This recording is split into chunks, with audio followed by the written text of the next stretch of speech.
오늘 본문에는 창조의 클라이막스, 창조의 마지막, 오늘 2장 마지막 모습은 가정을 창조하신 이야기가 나옵니다. 하나님께서 아담에게 에덴 동산을 관리하라고 맡기셨습니다. 창세기 2장 15절 말씀을 보면 여호와 하나님이 그 사람을 이끌어 에덴 동산에 두어 그것을 경작하며 지키게 하시고, 여기서 재밌는 표현은 하나님께서 에덴 동산을 아담에게 경작하게 하셨다 이렇게 표현되어 있습니다. 이걸 보면 뭘 알 수 있냐면 노동, 우리가 일하는 것은 인간이 죄를 지어서 타락하기 이전에도 노동은 있었다는 것을 알 수 있습니다. 우리가 생각할 때 아담과 하와가 선악과를 따먹어서 범죄했기 때문에 그 형벌로 노동이 시작됐다 이렇게 생각하는 것은 잘못이고, 타락하기 이전에도 노동, 일하는 것은 원래 있었습니다. 노동은 우리에게 원래 저주가 아닙니다. 사람은 자기의 일이 있을 때 일을 통해서 행복감과 안정감을 느낍니다. 지난주에 안식에 대해서 살펴봤는데 누가 밤에 편하게 잠을 잘 수 있습니까? 누가 잠을 잘 수 있어요? 낮에 자기에게 맡겨진 일을 열심히 일한 사람이 밤이 되면 편하게 잠을 잘 수 있습니다. 낮에 일 않고 빈둥빈둥 놀다가 낮잠 자면 어떻게 돼요? 저녁에 잠이 안 옵니다. 백수가 좋을 것 같잖아요. 일이 없는 사람이. 백수는 하루 종일 24시간이 피곤합니다. 왜냐하면 규칙이 없어요. 불규칙적으로 자다 일어나다 일어나다 하니까 이게 한 몇 개월 지나다 보면 항상 피곤에 찌들려 삽니다.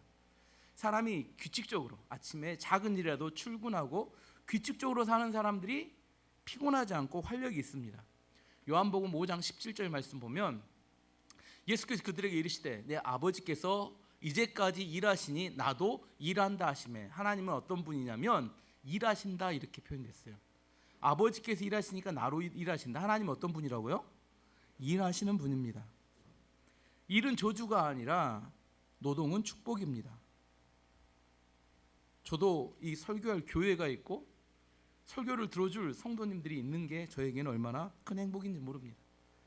제가 다니는 병원이 있고 또 치료할 환자가 있는 게 저에게 얼마나 큰 행복인지 모릅니다. 돌아가셨던 사랑의 교회 옥하는 목사님께서 65세에 조기 은퇴를 하셨어요. 그러면 그분이 조기 은퇴한 이유에 대해 이렇게 설명했습니다. 교회가 목사와 함께 늙어가면 안 된다. 그래서 너무 늙기 전에 본인이 은퇴하시겠다고 조기 은퇴를 하셨습니다. 근데 문제는 은퇴하시고 난 뒤 3년 후에 우울증이 빠지셔버렸어요. 우울증이. 그렇게 큰 교회의 목사님도 우울증이 오셔버렸습니다. 왜?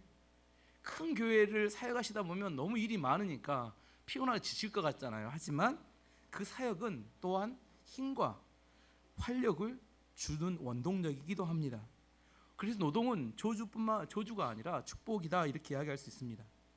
요즘 젊은 사람들이 많이 꿈꾸는 꿈이 뭐냐면 빨리 돈을 벌어서 어떻게 해요? 조기 은퇴하고 뭐 하자고요? 이제 놀고 먹으면 좋겠다. 이걸 요즘 영어로 파이어족이라고 하면 파이어족. 뭐 해고가 아니라 자기가 일부러 빨리 그만두겠다는 거죠. 이 정신은 사실 놀고 먹는 것이 복이다 이렇게 생각하지만 사실 그렇지는 않습니다. 일하는 게, 돈이 많아도 일하는 게 축복입니다. 돈을 벌기 위해서만 우리는 일하는 건 아닙니다. 일하는 것은 우리의 존재의 목적이기도 하고 축복이기도 합니다. 저도 생각해 봤어요. 오늘 제가 만약에 돈 때문에 일을 한다면 가장 먼저 정리할 일이 뭘까? 1순위로는 정읍에 가서 농사 짓는 것부터 정리해야 되겠다. 오고 가며 기름값 하고 농약값, 씨앗, 농기계, 기타 부수 비용을 따지면 사 먹는 게 훨씬 더 이익이다. 첫 번째는 농사부터 정리하겠다. 두 번째는 목회 사역을 그만둬야겠다. 차라리 병원에 가서 당직을 서는 것이 훨씬 돈을 많이 벌겠다. 돈 때문에 일을 한다면 정말 줄일 일들이 많습니다. 독일의 사역자 중에 노동 윤리에 대해서 이렇게 가장 잘 정리한 사람이 막스 베버인데, 그 사람이 썼던 책이 프로테스탄트의 윤리와 자본주의 정신. 프로테스탄트는 이 기독교인을 말합니다. 그 사람이 주장을 뭐냐면 자본주의 탄생의 배경에는 기독교 신앙이 있었다. 기독교 성경에서는 우리에게 이렇게 노동을 가르칩니다. 노동은 사명이라고 가르치고 정직하고 열심히 일해야 된다고 가르치고, 또한 사치하지 말고 금욕적인 삶을 살아라고 가르친다는 겁니다. 이 기독교의 정신이 자본주의의 근간이 되었다 이렇게 말합니다. 근데 그 책 마지막에 뭐라고 이야기하냐면 자본주의가 마지막 이제 타락에서 끝자락에 가면 신앙의 뿌리가 사라지게 되고 마지막에 있는 사람들은 영혼 없는 전문가, 무슨 말이냐면 돈만 추구하는 전문가들, 또한 마음이 없는 향락자들, 놀고 먹으면서 자기가 얻는 유익만 얻으려고 하는 향락자들이 되고 만다고 이야기하는데 어쩌면 그 사람의 예언이 그렇게 맞는지 우리나라 지금 이 시대의 사회에 대부분의 사람들이 가지고 있는 정신과 비슷합니다. 뭘 추구해요? 뭐 조물주에 뭐가 있다고요? 건물주가 있다. 왜? 건물주의 목표라는 게 무슨 의미예요? 놀고 먹으면서 월세를 받으면 살겠다. 근데 건물주도 사실 해보면 쉬운 거 아닙니다.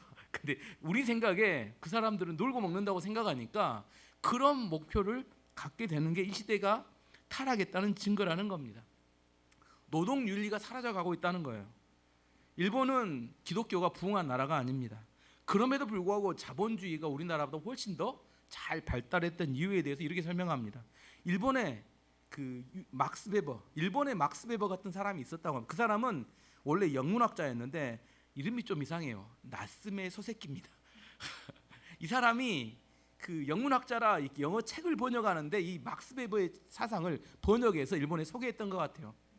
그게 기독교의 정신을 두고 있는 사상인지도 모르고 자본주의를 소개했는데 그게 일본 사회에 퍼지면서 일본 자본주의에 꽃을 피우게 되는 근거가 됩니다. 대표적인 사람이 도요타 자동차 회장이었던 도요타 사츠키라는 사람이 그 정신을 받아들입니다. 그래서 일본에는 일본 기업 아래는 금욕 정신과 노동 윤리가 그들은 배우지 않았음에도 이렇게 깔려 있어요.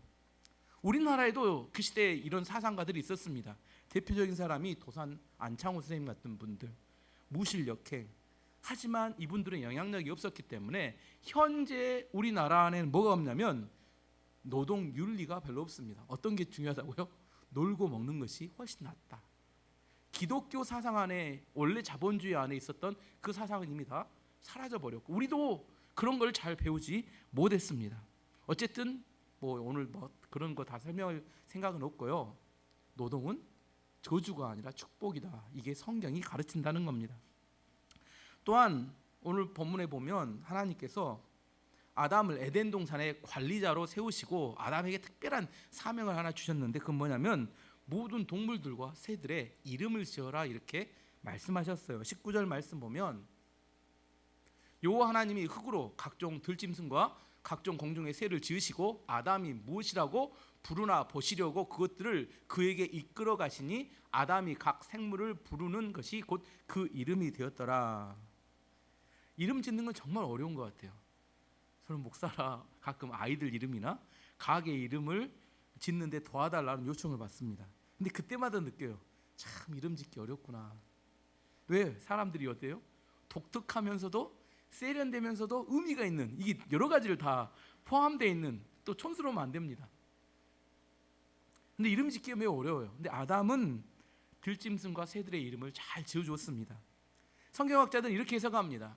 인간이 타락하기 이전이었기 때문에 아담, 그 사람에게 있어서 그 창조의 능력이 지금 우리가 가지고 있는 능력보다 훨씬 뛰어났을 거라고 이야기합니다. 하나님의 창조의 능력이 그에게 상당히 있었고 그래서 수없이 많은 짐승들을 보면서 뭐요? 이름을 지어줄 수 있을 만한 능력이 되었다고 이야기합니다. 지금은 우리는 죄 짓고 난 다음에 하나님의 지적인 능력과 영적인 능력이 상당히 소실돼 버리고 말았어요. 어떻게 하면 다시 회복될까요? 회복되고 싶지 않으신가요? 여러분은 회복되지 마시고 여러분 자녀들이라도 놀라운 하나님의 성령의 능력과 원래 가지고 있던 하나님 우리 인간에게 주었던 그 창조의 능력이 회복되기를 위해서 기도해 주시기 바랍니다. 어쨌든 제가 아담이 동물들 이름을 짓는 장면 한번 상상을 해봤어요. 코가 긴 짐승이 암컷 수컷이 두 마리가 함께 옵니다. 코가 기니까 너희 이름은 뭐라고 하겠다? 코끼리 아시겠죠? 보더니 이렇게 뭘 상상해냅니다. 원숭이가 오는데 원숭이 팔이 딱 길어요. 팔이 긴 원숭이 두 마리 암컷 수컷이 옵니다. 그래 뭐라 그래? 너는 긴팔 원숭이. 팔이 기니까 긴팔 원숭이. 이렇게 그 특징을 따라 이름을 지어줬습니다. 암컷 수컷이 함께 다가오면서 그 이름을 지어줬던 것 같아요. 아담이 모든 짐승들이 암컷과 수컷이 함께 오는 걸 보면서 어떤 생각을 했을까요? 왜 나는 혼자일까? 다 암컷 수컷. 하나님이 인간과 동물의 차이는 뭐냐면 인간은 남자만 만드셨고 동물은 암컷 수컷을 함께 만드셨어요. 왜 모든 짐승들은 암컷 수컷이 있는데 왜 나만 혼자일까? 18절 말씀 보시면 여호와 하나님이 이르시되 사람이 혼자 사는 것이 좋지 아니하니 내가 그를 위하여 돕는 배필을 지으리라 하시니라.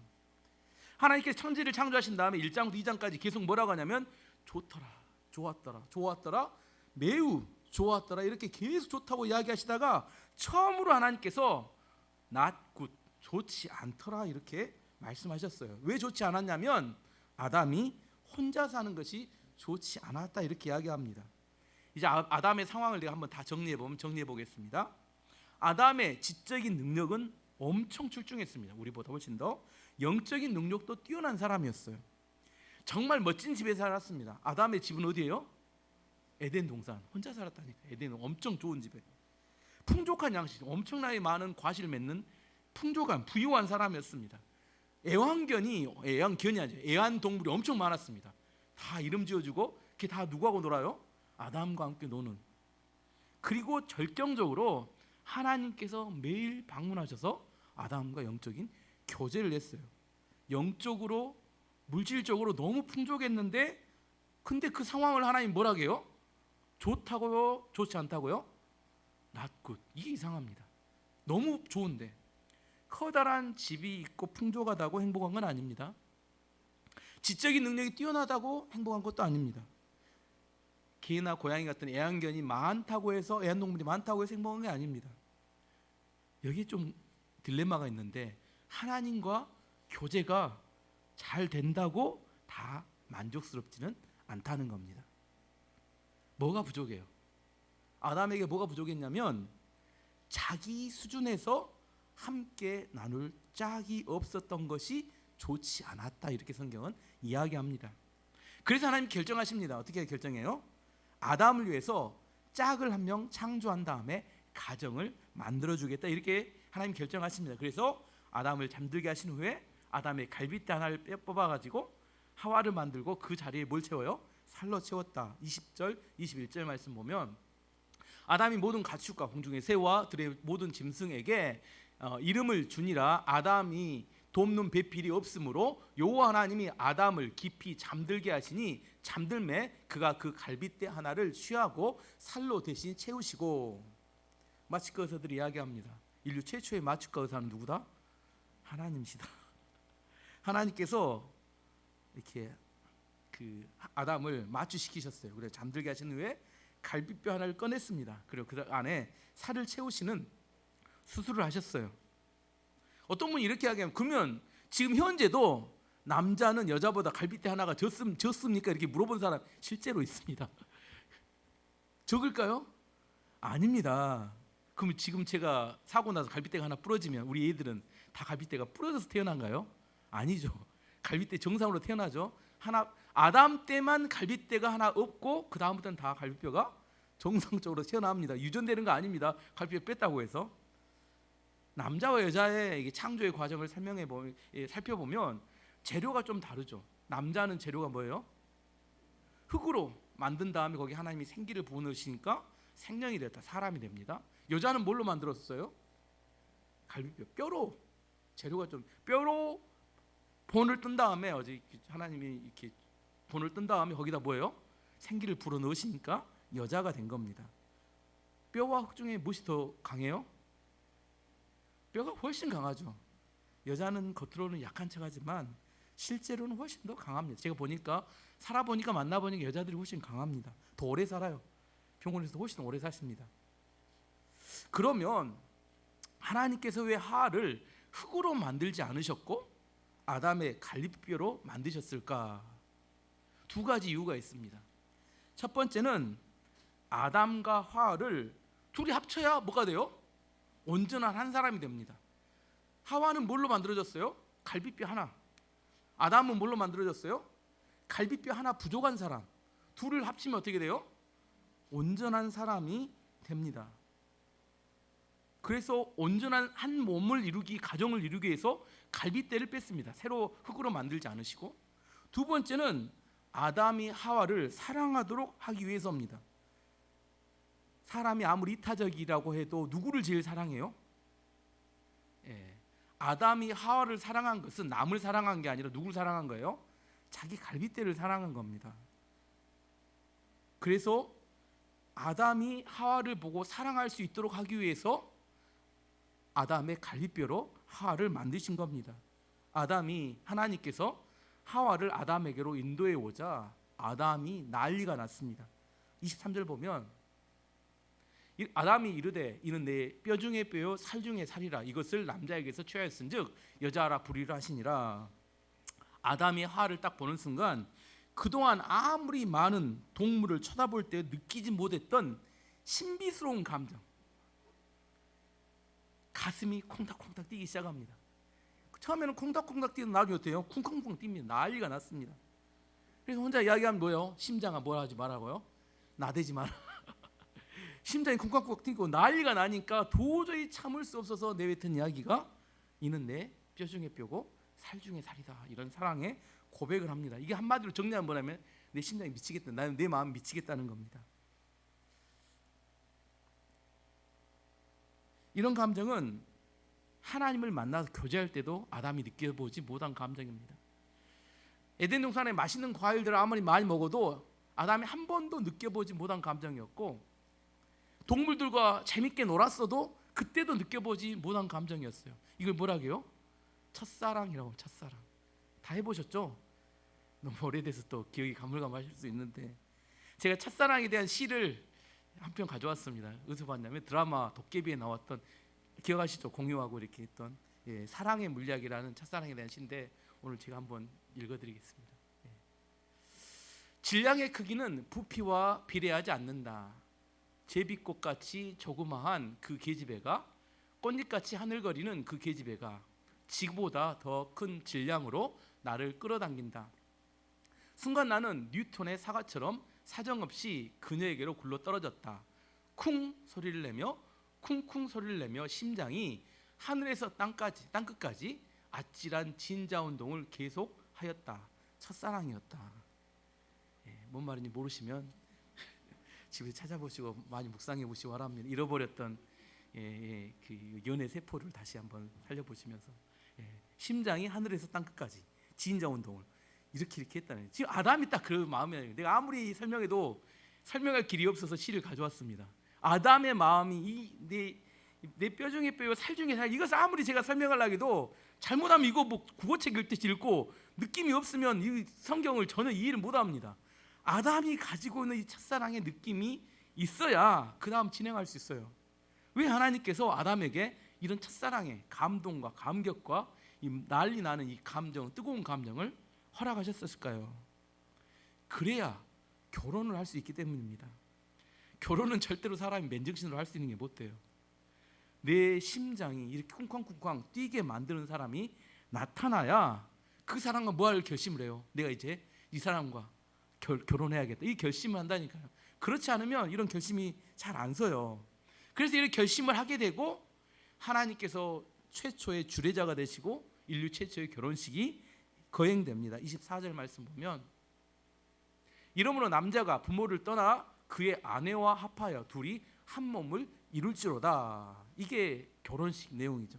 결혼 주례로 많이 사용하죠. 자, 지금까지 제가 설명드렸던 이 결혼의 과정을 다시 한번 돌이켜보면 아담이 결혼할 배우자를 찾을 때 자기 이상형을 찾아서 선택했나요? 아니면 하나님이 인도해 주시는 사람과 결혼했습니까? 하나님이 인도해 주신 사람과 결혼했고, 물론 하나님께서 인도해 줬는데 자기 심장이 안 뛰면 어떻게 돼요? 못합니다. 절대 그거 안 된대요. 그래서 하나님이 심장을 뛰게 만드셨다는 성경에 보니까 이게 중요해요. 또 우리는 무조건 순종해야 되기 때문에 사람의 감정과 생각은 중요하지 않고 하나님이 인도해 주면 무조건 결혼해야 돼. 조선시대처럼 그렇게 생각하지 않습니다. 하나님이 인도해 주신 사람이어야 되는데 그 사람을 봤을 때 뭐가 뛰었어요?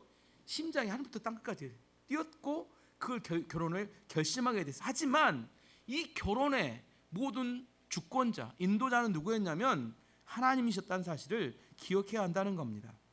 중요한 건 뭐냐면 아담과 하와는 하나님이 인도해 가시는 결혼에 대한 부르심에 순종함으로 결혼이 완성되었다는 겁니다. 결혼은 내가 원하는 대로 마음대로 하는 것이 아닙니다. 하나님이 인도해 주시는 결혼에 대한 부르심에 대해서 우리가 순종함으로 결혼할 때 그 결혼이 안전하고 하나님께서 지키는 가정이 될 수 있어요. 여러분에게 물어볼게요. 여러분의 가정은, 여러분은 하나님의 결혼에 대한 부르심에 대한 인도하심에 대한 그 순종함으로 여러분의 결혼을 유지하고 있습니까? 이게 중요해요. 이게 원래 창조의 결혼에 대한, 제가 지금 뭐 그렇게 했다 안 했다를 중요하게 이야기하는 게 아니라 하나님께 원래 결혼을 만드실 때 이런 원리를 가지고 결혼을 만드셨다는 창조의 원리를 설명드리는 겁니다. 중요한 이야기입니다. 왜 요즘 결혼이 많이 깨질까? 그 이유는 결혼에 대한 하나님의 부르심에 대한 반응이 아니라 자기 마음대로 결혼하기 때문입니다. 내가 원하는 대로 내 마음대로 결혼하기 때문에 결혼에 문제가 발생하면 해결할 능력이 없기 때문입니다. 요즘 이슈가 되는 동성애 문제, 포괄적 차별금지법, 이것만 결혼에 문제가 있는 건 아닙니다. 성도들이 결혼에 대해서 어떻게 생각하고 받아들이는지 한번 돌아봐야 합니다. 하나님께서 원래 가정을 창조하신 목적이 무엇인지, 어떤 사람과 결혼해야 하는지, 또 결혼 이후에 하나된 가정을 어떻게 준비해야 되는지에 대한 갖가지 결혼에 대한 우리 안에서 순종해야 될 하나님의 뜻과 원리가 무엇인지에 대해서 깊게 생각해 봐야 한다는 겁니다. 어쨌든 뭐 그 다음으로 진행해 보면 아담이 처음 하와를 만났을 때 심장이 나대고 감정이 너무 뜨거워져서 미칠 지경이었습니다. 근데 이게 이 다음 주에 설교할 창세기 3장에 가서 이 감정이 어떻게 해요? 그리 또 오래 가지는 못합니다. 둘이 뭘 따먹어요? 선악과를 따먹고 났더니 아담이 또 180도 바뀝니다. 뭐라게요? 하나님 물어보죠. 왜 네 선악과 따먹었냐 했더니 뭐라게요?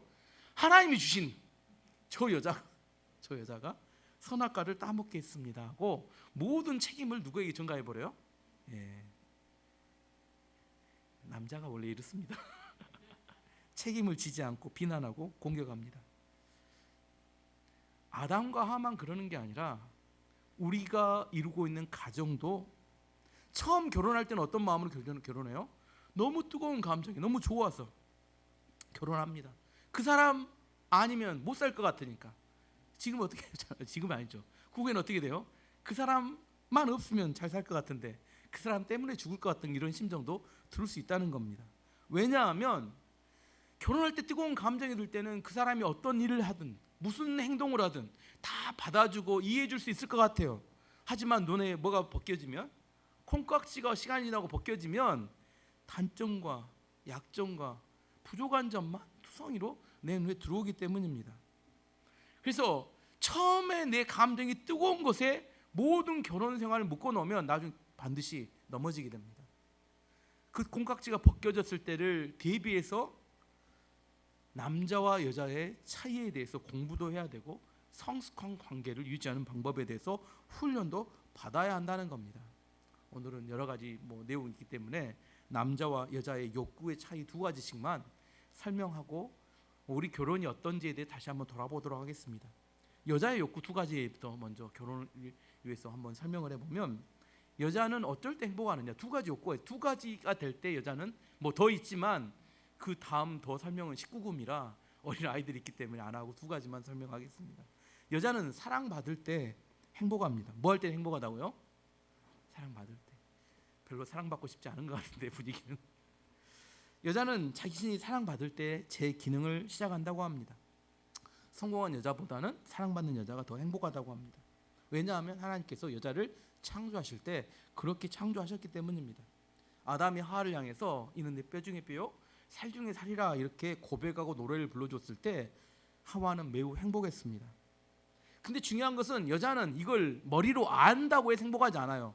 여자는 뭐 할 때 내가 사랑받고 있다는 사실을 느낄 때 이게 중요합니다. 느끼지 않으면 아무 의미가 없어요. 느낄 때 행복합니다. 그러면 여자가 사랑받는다고 언제 느낄 것인가에 대해서 에베소 5장 25절 27절은 이렇게 말합니다. 남편들아 아내 사랑하기를 그리스도께서 교회를 사랑하시고 그 교회를 위해 자신을 주신같이 하라. 이는 곧 물로 씻어 말씀으로 깨끗하게 하사 거룩하게 하시고 자기 앞에 영광스러운 교회를 세우사 티나 주름 잡힌 것이나 이런 것들이 없이 거룩하고 흠이 없게 하려 하심이라. 중요한 건 남자들에게 이렇게, 남편들에게 이렇게 이야기하죠. 예수님이 교회를 사랑하신 것처럼 남편은 아내를 사랑해야 된다. 근데 예수님이 교회를 사랑하신 것처럼 이 예수님이 교회를 어떻게 사랑하셨다는 이야기일까? 그것은 예수님께서 십자가의 죽으심으로 교회 성도들 위한 죄와 허물을 덮어주셨다, 이걸 의미합니다. 무슨 말이냐면 여자들은 감정의 기복이 심하고 실수와 허물이 많습니다. 이때 남편은 그 아내의 죄와 허물을 대신 짊어지는 역할을 해야 합니다. 이게 아내를 사랑하는 방법입니다. 남편이 아내에 대한 아내의 죄와 허물에 대해서 책임을 지고 희생할 때 아내는 내가 사랑받는구나 이렇게 느낍니다. 남편은 아내의 눈물, 아내의 외로움, 아내의 범죄에 대해서 책임을 질 줄 알아야 합니다. 고부간의 갈등이 일어났습니다. 어떻게 해야 될까요? 아내가 눈물을 흘리지 않도록 남편이 책임을 져야 합니다. 가정이 경제적으로 어려워졌습니다. 아내가 고통을 당하지 않도록 남편이 책임을 져야 합니다. 아내의 신앙이 흔들리고 있습니다. 어떻게 해야 돼요? 아내가 바른 신앙을 갖도록 남편이 책임을 져야 합니다. 이게 책임지는 사랑인데, 남자가 아내에 대해서 책임지는 사랑을 할 때, 예수님이 교회에 대해서 죄를 허물을 덮어줬듯이 책임지는 사랑을 할 때 이게 가정의 가장 기초 든든한 사랑의 기초가 됩니다. 여자는 뭐 할 때 행복하다고요? 첫 번째, 사랑받을 때 행복합니다. 두 번째는 여자는 희생할 때 행복합니다. 좀 이상한데, 남자가 책임지는 사랑을 하게 되면 아내는 남편에 대한 존경심이 생겨나고 그 존경심을 바탕으로 남편과 아내를 위해 자녀들을 위해서 희생하고자 하는 욕구가 생겨납니다. 아이들이 불속에 불이 타고 있는 집 안에 아이가 있을 때 누가 먼저 뛰어가요? 아빠는 뛰어가는 게 아니라 엄마가 먼저 달려갑니다. 왜요? 여자는 모성의 폭발적인 사랑의 희생의 힘이 있습니다. 여자가 진짜 남자를 사랑하면 남자를 위해서 희생할 줄 압니다. 자신의 모든 걸 던져서 남편을 살리기 위해서, 남자를 살리기 위해서 인생을 겁니다. 그것을 통해서 여자는 뭐냐면 만족을 느끼고 강해집니다. 예를 들어서 에스더, 성경에 나오는 에스더는 페르시아 왕비였는데 자기 동족이었던 유대인들이 다 죽을 만한 몰살당할 위기에 처했습니다. 그때 모르드게가 와서 이야기합니다. 내가 왕비가 된 것이 이때를 위함이 아니냐 이렇게 말을 했을 때 에스더는 자기의 모든 자기 민족을 살리기 위해서 3일을 금식하고 죽으면 죽으리라 하고 죽을 각오를 하고 왕 앞에 나아갑니다. 희생하는 것을 통해서 자기의 행복을 찾아가는 게 또 여자이기도 합니다. 앞에 이야기했던 하나님께서 하와를 만든 동기가 뭐라고요? 하와를 만들 때 아담이 독처하는 거, 아담이 혼자 사는 게 보기 좋지 않아서, 그래서 하와의 창조의 동기는 뭐냐면 아담과 함께 살도록 하기 위해 창조되었습니다. 그래서 여자는 관계지향적입니다. 함께 사는 것이 중요해요. 관계지향적입니다. 여자는 사랑하는 사람과 함께 하기만 한다면 어떤 어려움이나 위험도 기꺼이 견뎌낼 수 있습니다. 중요한 게 그냥은 안 해요. 누가 있어야 돼요? 사랑하는 자녀가 함께 하기만 한다면, 사랑하는 그 사람이 함께 하기만 한다면 어떤 희생도 감수하고 기꺼이 희생할 수 있습니다. 여자는 그걸 행복하게 느낍니다. 예를 들어보면 이런 겁니다. 남자는 웬만해서는 같은 영화를 두 번 보지 않습니다. 그렇죠. 스토리를 알면 더 이상 보고 싶어 하지 않아요. 근데 여자는 영화를 분명히 봤어요. 얼마 안 됐어. 근데 내 사랑하는 사람이 보고 싶어요. 그러면 기꺼이 두 번 함께 봐줄 수 있습니다. 그럼 뭐예요? 영화가 중요하지 않아요. 뭐가 중요해요? 사랑하는 사람이 원하면 얼마든지 두 번 봐주는. 남자는 원래 그렇지 않습니다. 남자는 이기적이어서 딱 한 번 보고 두 번 보라 그러면 자고 말지 그렇게 가지는 않습니다. 그걸 통해서 여자는 뭐예요? 사랑하는 마음을 희생을 통해서 자기 안에 행복을 느끼게 됩니다. 그래서 여자는 관계를 중요하게 생각하기 때문에 관계 안으로 초대하면 행복을 느낍니다. 당신은 중요한 존재이고 당신의 도움 때문에 현재 내가 자리에 올 수 있었어. 이거 엄청 행복해합니다. 그리고 기여하는 부분에 대해서 인정해주고 열매를 함께 공유할 때 행복감을 느낍니다.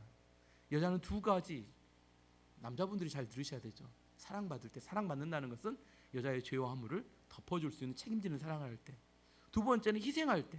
희생은 사랑하는 그 사람과 함께 한다면 얼마든지 희생, 어려움, 난관을 감수할 수 있는 존재라는 겁니다.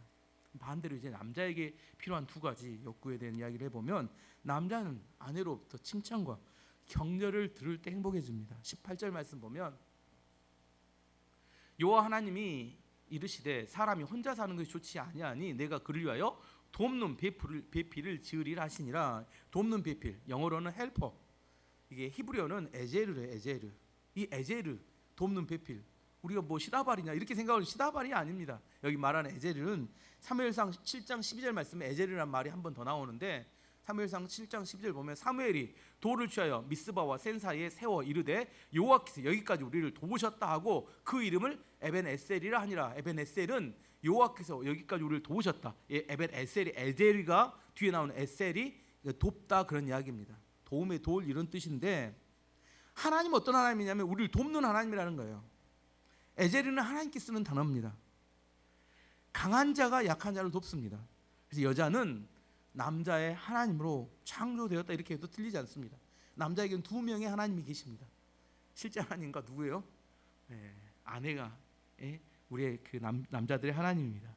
양이 목자 옆에 있으면 안전하듯이 사람은 하나님 옆에 있으면 안전합니다. 똑같이 남자는 여자 옆에 있을 때 안전하고 온전해질 수 있습니다.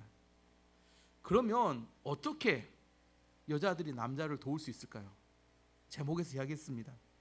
하나님이 남자를 창조하실 때 남자는 칭찬과 격려, 존경을 받을 때 힘이 나도록 창조되었습니다. 여자는 사랑을 받아야 힘이 나는데 남자는 칭찬과 격려를 받아야 힘이 납니다. 에베소서 5장 33절이 그래서 이렇게 말합니다. 그러나 너희도 각각 자기의 아내를 사랑하기를 자신같이 하고, 남자에게 하는 이야기입니다. 아내도 자기 남편을 존경하라. 남편들에게는 사랑하라고 이야기했고 아내들에게는 존경하라 이렇게 이야기합니다.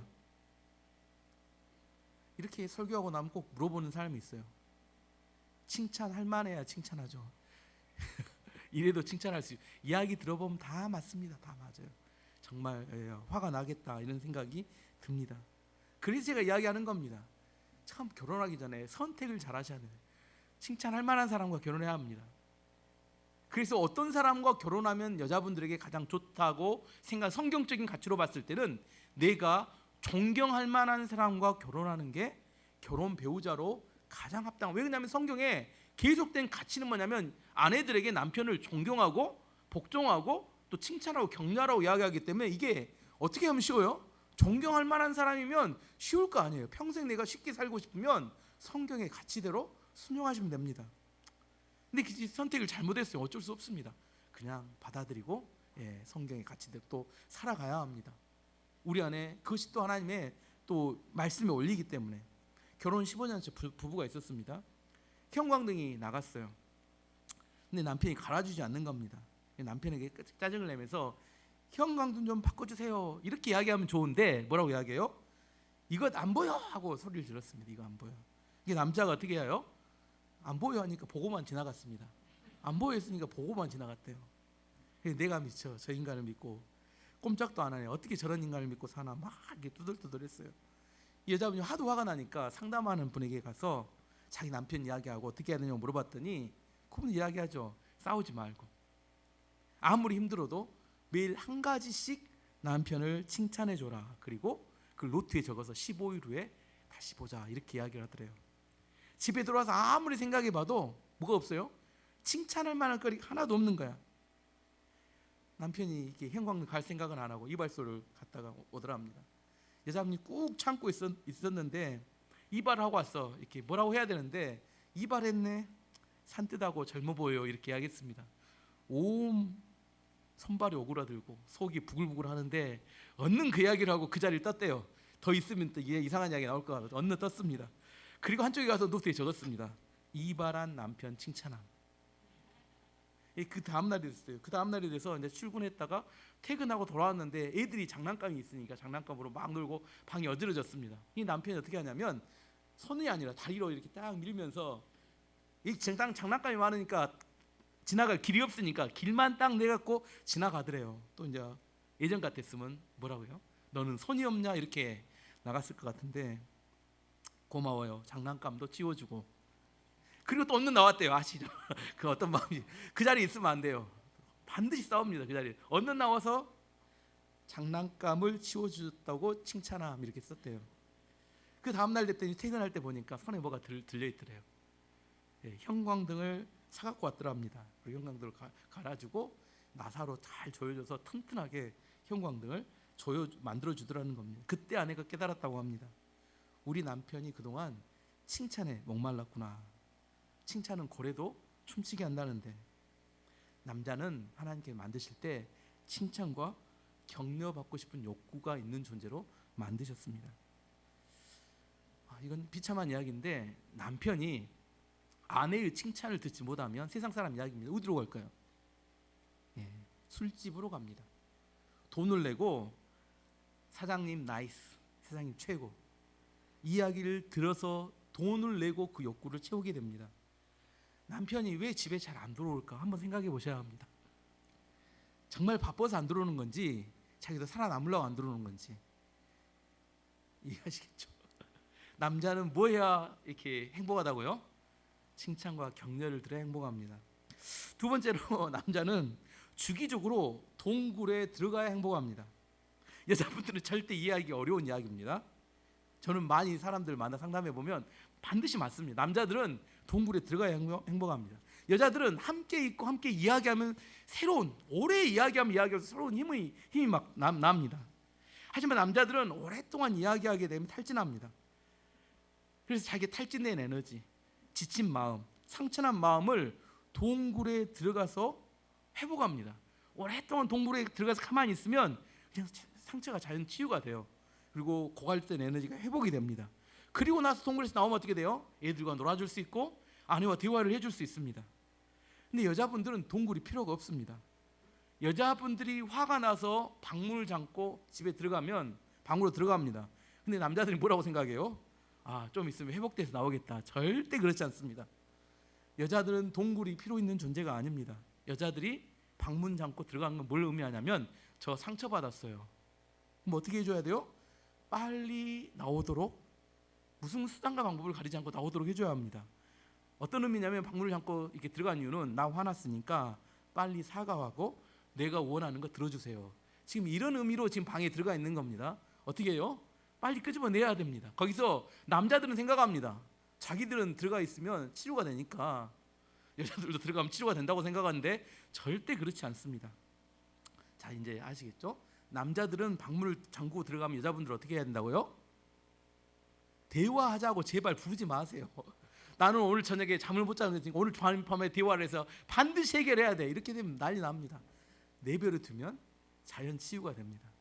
여자분들이 방문 잠고 들어가면 어떻게 해요? 남자분들은 무조건 끄집어내야 합니다. 그 안에 놔두면 상처가 계속 맞죠? 제 이야기 아닌가? 잘못 잡았나? 남자들에게는 동굴에 들어가는 것을 허용해 줘야 합니다. 제가 최문호 목사에게 물어봤어요. 야, 너는 동굴이 어디냐? 그래서 최문호 목사가 뭐라고 하냐면 저는 집안 분위기 안 좋으면 교회로 옵니다. 그래서 역시 주님의 집은 피난처고 도피성이구나. 내가 재밌는 이야기를 했는데 남녀간의 차이에 대해서 자세한 설명 다른 이야기들은 다음에 어린아이 없을 때 했으면 좋겠고요. 중요한 건 뭐냐면 남자와 여자는 전혀 다른 존재라는 거예요.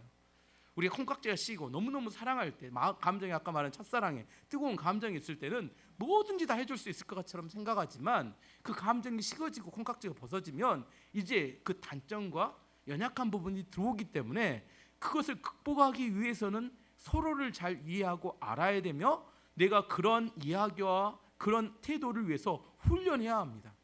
모르기 때문에 내 마음은 있어요. 내 마음은 사랑인데 전달되는 건 사랑이 아니라 미워하는 것으로 전달될 수 있기 때문입니다. 내가 상대의 감정을 읽지 못하고 상대를 이해하지 못하기 때문입니다. 다 나 같은 자 알지만 절대 그렇지 않습니다. 그래서 그것을 위해서 우리는 하나 되기 위한 훈련을 하지 않으면 건강한 가정을 유지하기 어렵습니다. 오늘 마지막으로 25절 말씀 보면 아담과 그의 아내 두 사람이 벌거벗었으나 부끄러워하지 아니하니라. 인간이 죄 짓기 전에 부부 관계는 어떠했냐면 투명하고 모두 서로의 것들을 다 알고 있었고 죄가 없었기 때문에 벌거벗었지만 부끄러워하지 않는 상태에 있었다고 이야기합니다. 하지만 죄가 들어온 지금에 있어서 서로 투명하지 않고 감추어진 것들이 있음을 통하여 서로 마음이 이렇게 같이 살고는 있지만 갈라져 있을 수 있습니다. 어떻게 해야 될까요? 예수님께서는 이 무너진 가정을 회복하기 위해서 다시 이 땅에 오신 겁니다. 십자가는 우리의 모든 죄와 허물이 덮어질 수 있고 용서함 받을 수 있고 원래 타락하기 이전으로 돌려질 수 있는 하나님의 놀라운 비밀의 능력입니다. 예수 그리스도의 십자가가 가정에 있어야 되고 그 십자가를 중심으로 서로가 투명하게 하나됨을 이루어 나가는 것이 원래 창조하신 가정의 목적에 부합한 그런 하나님의 그 역사가 있는 그런 가정이 될 수 있습니다. 오늘 가정에 대한 창조의 이야기를 다 하진 못했지만 짤막짤막하게 여러 가지를 나누었습니다. 저는 원하는 게 여러분이 기도했으면 좋겠습니다. 우리 가정이 원래 하나님께서 만들었던 창조 이전의 가정의 모습으로 회복되기를 원합니다. 죄가 들어와서 무너지고 불신이 생기고 정말 우리 안에 이렇게 깨어졌던 그 모습들이 우리 안에서 원래의 모습으로 회복됨을 통하여 하나님의 축복의 통로, 우리 안에서 하나님의 복음이 담겨져서 많은 사람들이 전달한 그 믿음의 가정이 세워지는데 우리 교회가 헌신되고 쓰임받는 교회가 되기를 원합니다.